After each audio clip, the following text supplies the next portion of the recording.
Olá, meu nome é Lívia, sou graduanda em Direito pela UEMP, fui bolsista do Programa de Bolsas de Iniciação Científica, o PIBIC, financiado pela Fundação Araucária, com orientação do professor Dr. Fernando de Brito Alves. O tema da minha pesquisa foi Análise da Necropolítica como Estratégia do Racismo Institucional. Então, o presente resumo, ele se relaciona com a pesquisa de iniciação científica, que foi fomentada pela Fundação Araucária e que propôs estudar a necropolítica como uma estratégia para o racismo institucional no Brasil.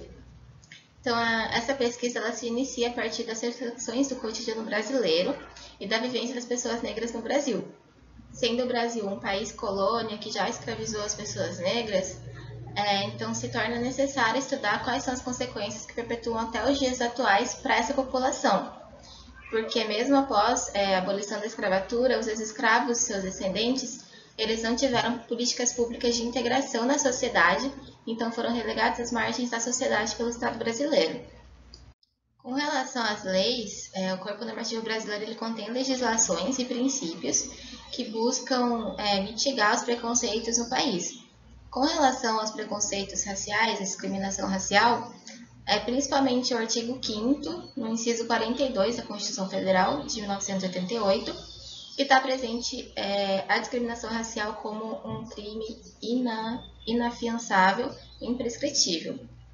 No entanto, ao perceber a realidade brasileira, nota-se que essas legislações elas não descem ao plano da realidade, porque diariamente é visto nos meios de comunicação, nos jornais, na rádio, na televisão, diversas notícias sobre casos de racismo. Então, essa pesquisa ela busca estudar o papel do Estado brasileiro nessa perpetuação da discriminação racial e utilizou o conceito de necropolítica, que foi cunhado pelo filósofo Attila Mbembe, para entender como essa prática é uma das responsáveis pela perpetuação do racismo no Brasil. Com relação à metodologia utilizada na pesquisa, foi utilizado o método bibliográfico, que utilizou livros, teses, legislações e outros trabalhos também sobre o tema do racismo e da necropolítica no Brasil.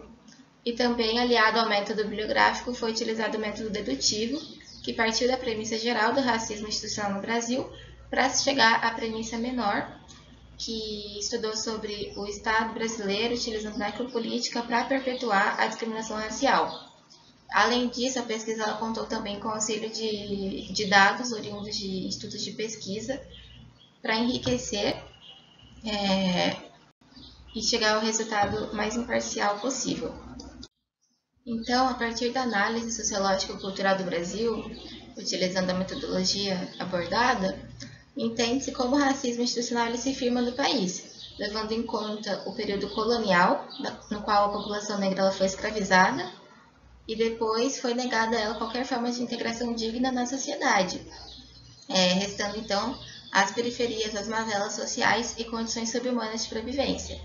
E é nesse sentido que se encaixa o conceito de necropolítica, que é cunhado pelo Mbembe e que define a necropolítica então como práticas que submetem as populações, determinadas populações, a condições de vida que lhes conferem o status de mortos-vivos.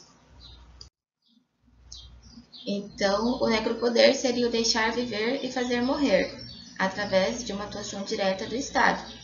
Então, essas atuações diretas são, no caso, após a abolição da escravatura, é a criminalização de práticas afro-brasileiras, como a capoeira, que foi criminalizada até 1934, e também a omissão estatal em criar políticas públicas que, de fato, integrassem a população negra na sociedade brasileira. Então, tornando possível afirmar que o Estado brasileiro ele utiliza a necropolítica para afirmar o racismo institucional no Brasil. Então, a fim de exemplificar essa realidade, como exemplo tem os dados que foram retirados do relatório da Rede de Observatórios de Segurança, que demonstram que a população negra e parda tem um índice de morte por policiais militares de 75% no país. Então, isso revela como os agentes governamentais eles atuam diante dessa problemática e eles corroboram para o agravamento do racismo no Brasil.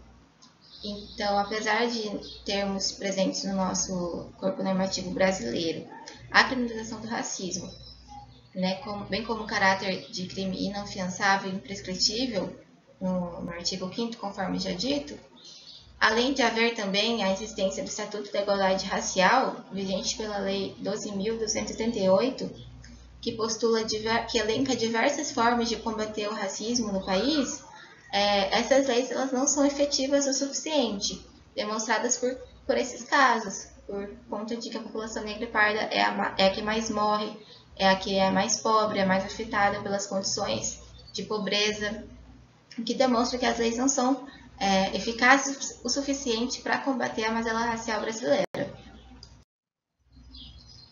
Então, partindo para a conclusão da pesquisa, a pesquisa alcançou, através do método utilizado, que foi o método bibliográfico aliado ao método dedutivo, o objetivo inicial de entender como o Estado brasileiro ele utiliza a necropolítica e, dessa forma, faz perpetuar o racismo no Brasil. Então, por meio de agentes governamentais, que são policiais e militares, que invadem os territórios nos quais as pessoas negras elas têm um maior contingente e infringem os direitos, infringem a dignidade humana, infringem a integridade física, a moradia, o lazer, a vida, e também, através dessas ações diretas e através das omissões, infirmar os direitos e os princípios já presentes nas normas legislativas que já existem, distanciando então essa parcela populacional do Estado democrático de direito. E também nota-se que, mesmo após décadas da abolição da escravidão no Brasil, foram poucos os avanços nas questões raciais, de forma que a população negra continua distanciada do Estado democrático de direito e sendo a mais pobre, a mais afetada pelas condições subhumanas de existência.